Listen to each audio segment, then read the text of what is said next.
तो आज आप लोगों को ऋग्वैदिक काल की प्रशासनिक व्यवस्था के बारे में बताएंगे।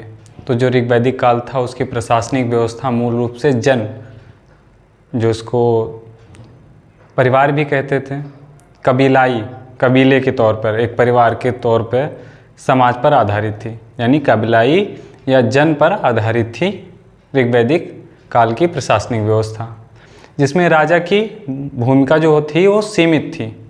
जो हेड था, राजा था, उसकी भूमिका सीमित थी। राजा को सभा और समिति जैसी संस्थाएं सलाह देती थी और प्रशासन पुरोहित और सेनानी वर्ग के बीच विभाजित था। पुरोहित, जो प्रशासन था वो पुरोहित और सेनानी वर्ग थे। जनजाति व्यवस्था, जो जनजाति व्यवस्था का हिस्सा थे, यानी जो अगर आज की जनजाति व्यवस्था को देखोगे तो इसी तरह ऋग्वैदिक काल में प्रशासनिक व्यवस्था थी। प्रशासनिक संरचना आप देख लेते हैं। इसमें तो राजा आते हैं और प्रशासनिक संस्थाओं में राजा, जो प्रशासनिक संरचना थी उसमें राजा, पुरोहित और सैनिक वर्ग। प्रशासनिक संस्थाओं में कौन कौन था? कुल परिवार, ग्राम, विस, जन, इसमें संस्था के रूप में विदत थी, सभा थी, समिति थी। तो लिख लेते हैं ऋग्वैदिक काल की प्रशासनिक व्यवस्था।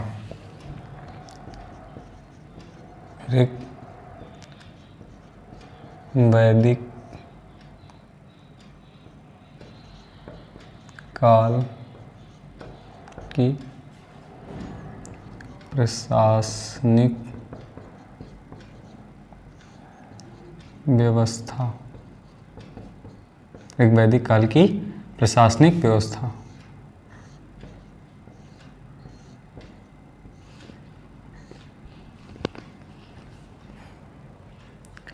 तो ऋग्वैदिक काल की प्रशासनिक व्यवस्था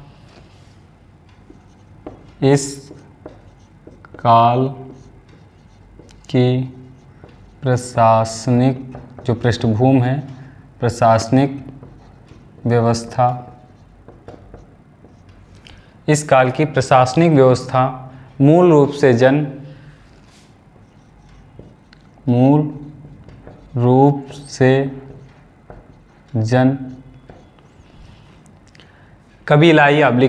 कबीलाई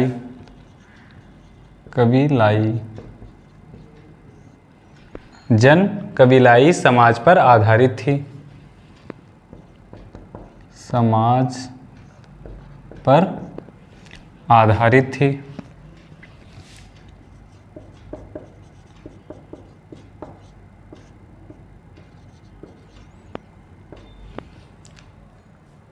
तो ऋग्वैदिक काल की प्रशासनिक व्यवस्था मूल रूप से जन या कबीलाई समाज पर आधारित थी, जिसमें राजा की भूमिका सीमित थी।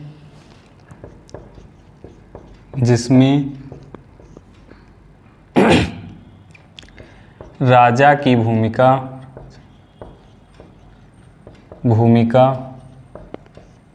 सीमित थी।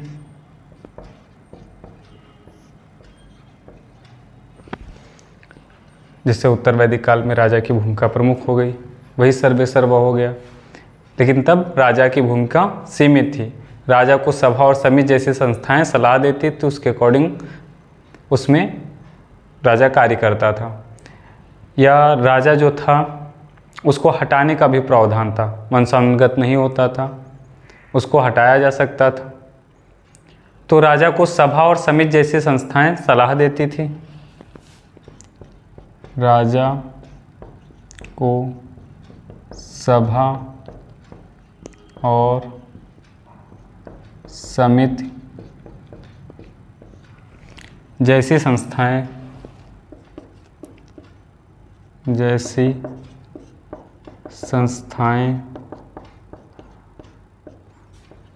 सलाह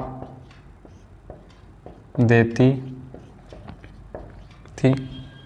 राजा को सभा और समिति जैसे संस्थाएं सलाह देती थी। प्रशासन पुरोहित और सेनानी वर्ग के बीच विभाजित था। प्रशासन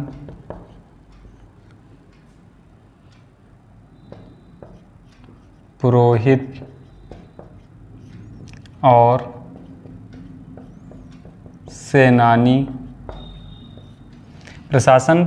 और सेनानी वर्ग के बीच विभाजित था।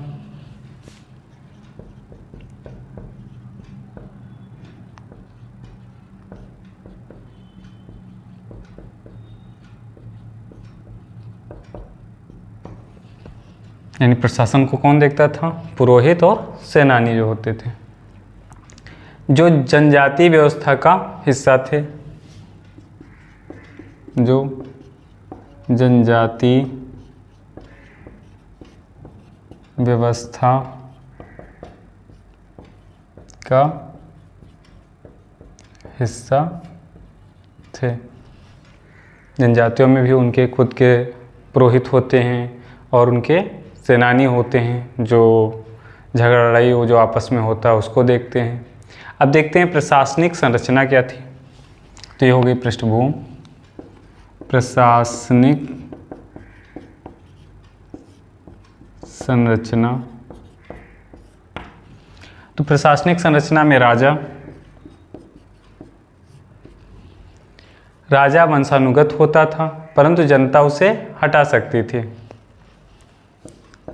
राजा वंशानुगत होता था, परंतु जनता उसे हटा सकती थी। भाई राजा का लड़का राजा, या जो अगर कोई राजा है तो उसका लड़का राजा होता था तो वंशानुगत हो गया, लेकिन जनता जब चाहे तो उसको हटा सकती थी। वह क्षेत्र विशेष का नहीं बल्कि जन विशेष का प्रधान होता था। राजा जो है उस क्षेत्र विशेष का नहीं होता था, उन लोगों का वो प्रधान होता था।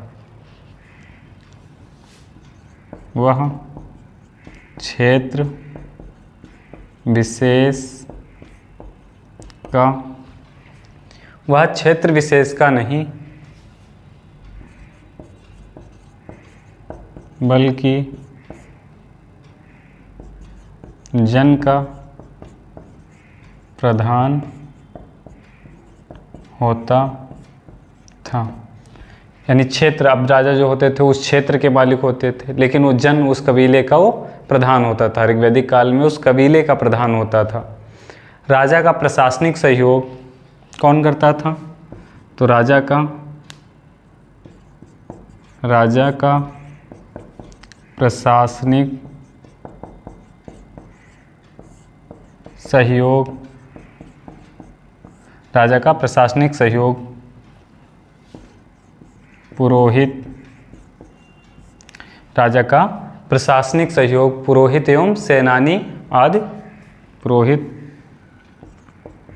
एवं सेनानी आदि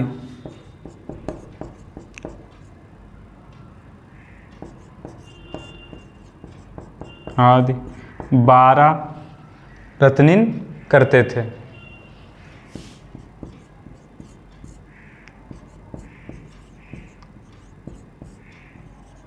तो 12 रत्निन में पुरोहित और सेनानी और अन्य लोग जो है शामिल थे, वो लोग करते थे इसके सहयोग। चारागाह के प्रधान को वज्रपति,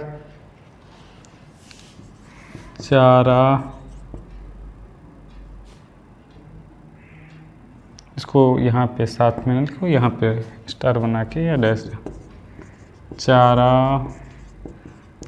चारागाह के प्रधान को, चारागाह के प्रधान को वज्रपति एवं लड़ाकू दलों के प्रधान को ग्रामणी कहा जाता था। चारागाह के प्रधान को वज्रपति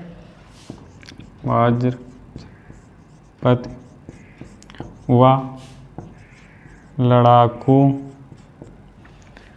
लड़ाकू दलों के प्रधान को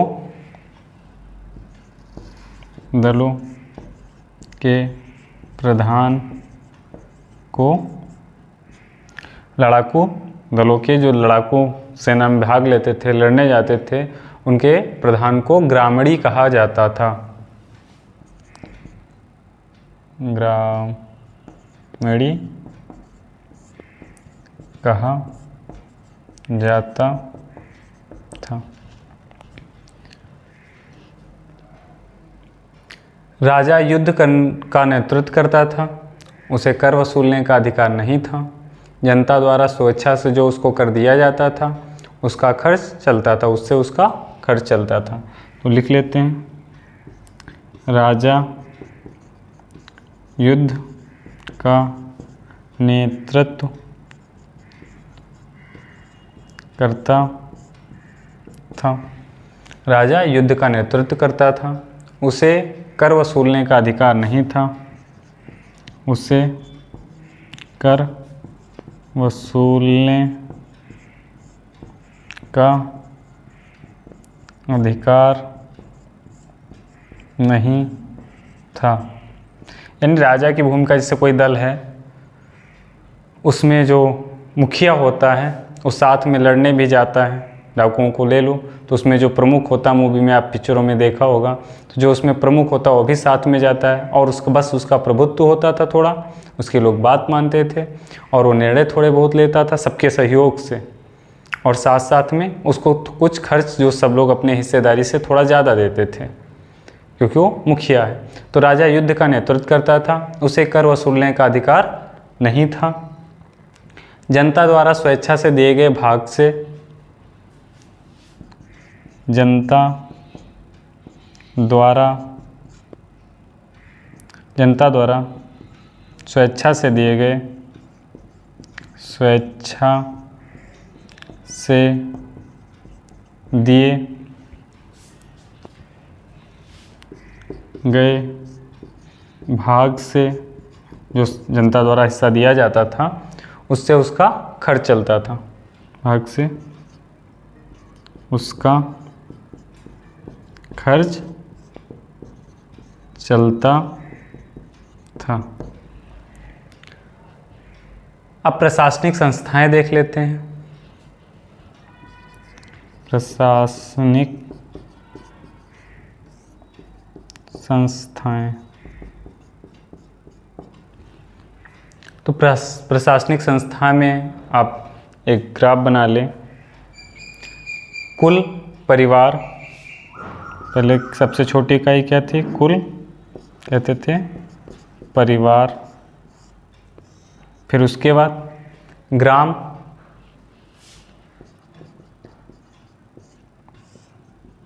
फिर उसके बाद विष और जन, विष जन, यानी सबसे छोटी इकाई कौन थी, सबसे छोटी इकाई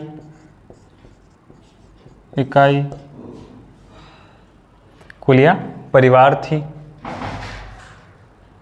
और कुल क्या था, एक रक्त समूह के सदस्य, एक रक्त समूह के सदस्य, जिसमें सब लोग एक ही वंश के वंशज थे। ग्राम में आ जाते थे अनेक परिवार का समूह, ये ग्राम था, अनेक परिवार का समूह। वो आपने गांव में देखा होगा, छोटे छोटे परिवार हैं, फिर उन परिवारों के मिला के कई परिवार होते हैं और गांव बनता है, और जब कई गांव मिलाया जाता है तो विष बनता है, फिर उसके बाद जन। तो कुल, परिवार, ग्राम, विष, कई गांवों का समूह, कई गांवों का समूह। तो आज देखिए कई परिवार मिलके गांव आज भी बना रहे हैं, और कई गांव मिलके ब्लॉक बनाते हैं, कई ब्लॉक मिलके तहसील, और कई तहसीलें मिलके जिला, और कई ज़िले मिलके बनाते हैं आपका प्रदेश। तो ये विष हो गया, कई गांवों का समूह। जन, अनेक विषों का समूह, जब कई विष मिल जाते थे, कई विषों का समूह।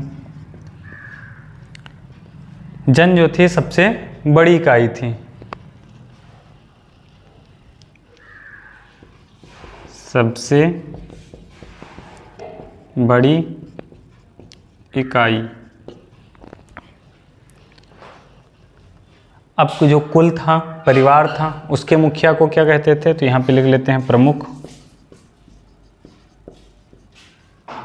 तो कुल के परिवार या मुखिया को क्या कहते थे, कुलप। ऋग्वैदिक काल में कुलप कहा जाता था। और ग्राम के मुखिया को क्या कहा जाता था? ग्रामणी। क्या कहा जाता था? ग्रामणी। और विष के मुखिया को क्या कहा जाता था? विस्पति। विस्पति। और जन के मुखिया को क्या कहा जाता था? जनपद या राजा। जनपद, राजा। तो ये समूह हो गया प्रशासनिक संस्थाओं का। अब इसके बाद आता है विदत।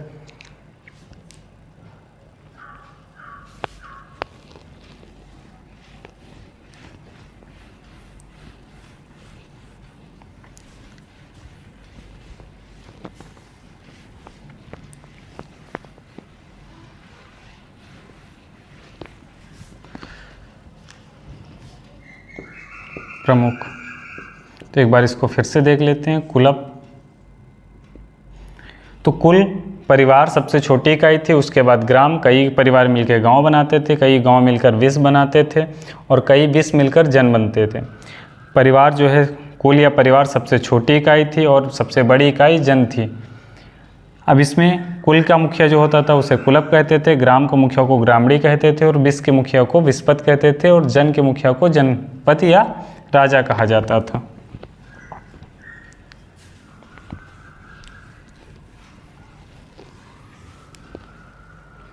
अब संस्था देखते हैं विदत।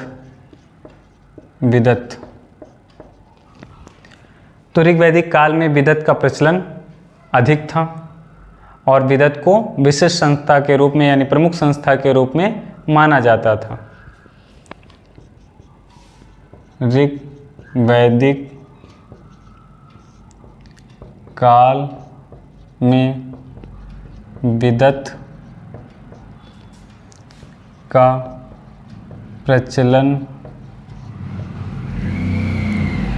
अधिक था। विदत का प्रचलन अधिक था।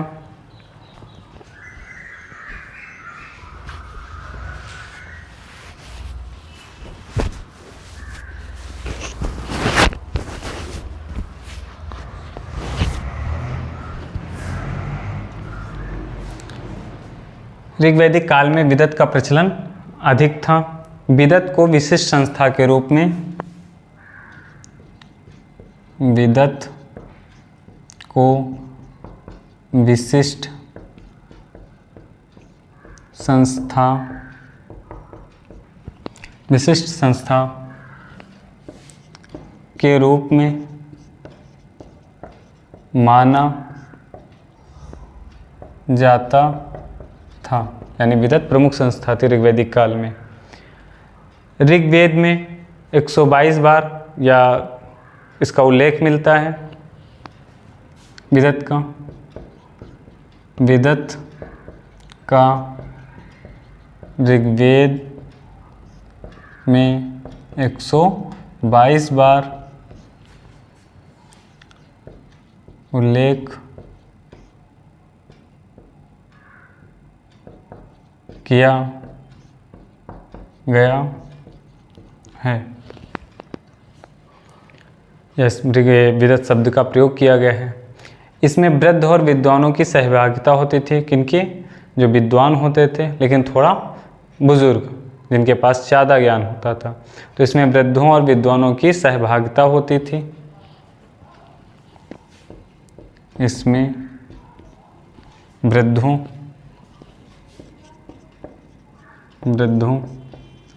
और विद्वानों, इसमें वृद्धों और विद्वानों की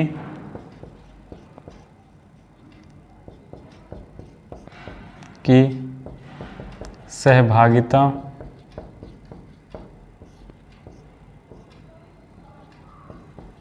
होती थी। अब उसके बाद आती है दूसरी संस्था, सभा। सभा को देख लेते हैं। तो विदत ऋग्वैदिक काल में विदत का प्रचलन अधिक था। विदत को विशिष्ट संस्था के रूप में माना जाता था। विदत का ऋग्वैदिक में 122 बार उल्लेख किया गया है। इसमें वृद्धों और विद्वानों की सहभागिता होती थी। सभा यह श्रेष्ठ और संभ्रांत लोगों की संस्था थी, जो बड़े लोग थे और थोड़ा इज्जतदार। तो यह श्रेष्ठ और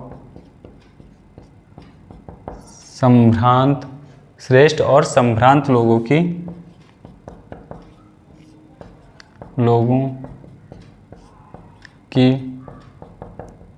संस्था, श्रेष्ठ और संभ्रांत लोगों की संस्था थी, जो राजा को सलाह देती थी, जो राजा को सलाह देती थी। तो राजा को सभा के लोग जो है सलाह भी देते थे। ऋग्वेद में सभा शब्द का 8 बार प्रयोग हुआ है। ऋग्वेद में सभा शब्द का 8 बार प्रयोग हुआ है। तो कितनी बार सभा का प्रयोग हुआ है? 8 बार। अब उसके बाद आती है समिति।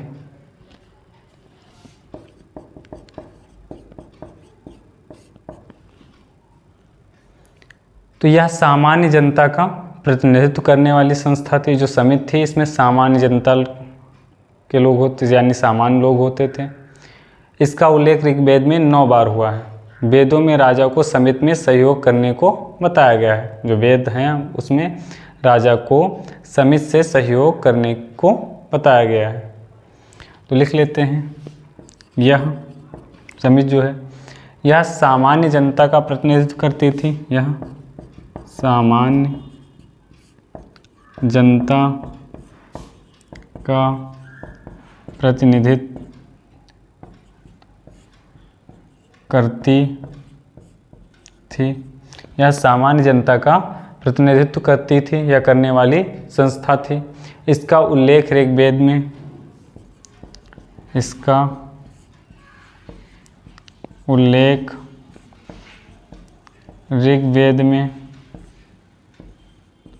9 बार, कितनी बार हुआ है? 9 बार हुआ है।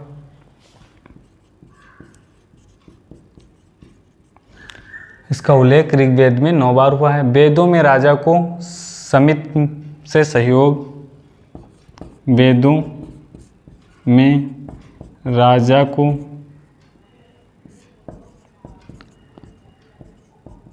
समिति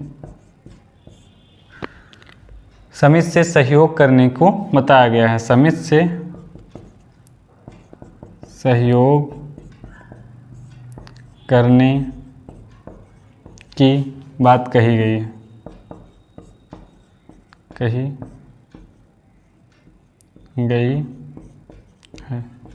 यानी समिति से राजा को समिति से सहयोग करना चाहिए, मिलकर काम करना चाहिए। अब अथर्ववेद में, ये हमने जब पहले पढ़ा है उसमें ये बताया था। अथर्ववेद में सभा और समिति को प्रजापति की 2 पुत्रियां कहा गया है। जब अथर्ववेद पढ़ाया था तो अथर्ववेद में सभा व समिति, अथर्ववेद में सभा व समिति को प्रजापति की 2 पुत्रियां बताया गया है। प्रजापति की 2 पुत्रियां बताया गया है। इससे किसी पिता के 2 लड़कियां होती हैं, उसी तरह सभा और समिति हैं। स्पर्श गुप्तचरों, जो गुप्तचर होते थे, स्पर्श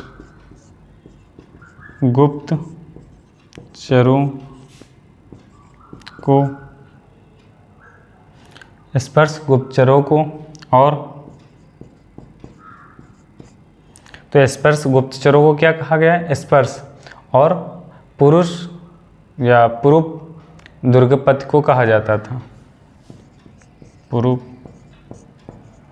दुर्गपति को किले का जो मालिक होता था, पुरुप दुर्गपति को कहा जाता था। तो ये हो गया ऋग्वैदिक काल का प्रशासनिक व्यवस्था या ऋग्वैदिक काल की प्रशासनिक व्यवस्था। अब अगली क्लास में आप लोगों को उत्तर वैदिक काल की प्रशासनिक व्यवस्था के बारे में पढ़ाएंगे और आपका वैदिक सभ्यता कंप्लीट हो जाएगा।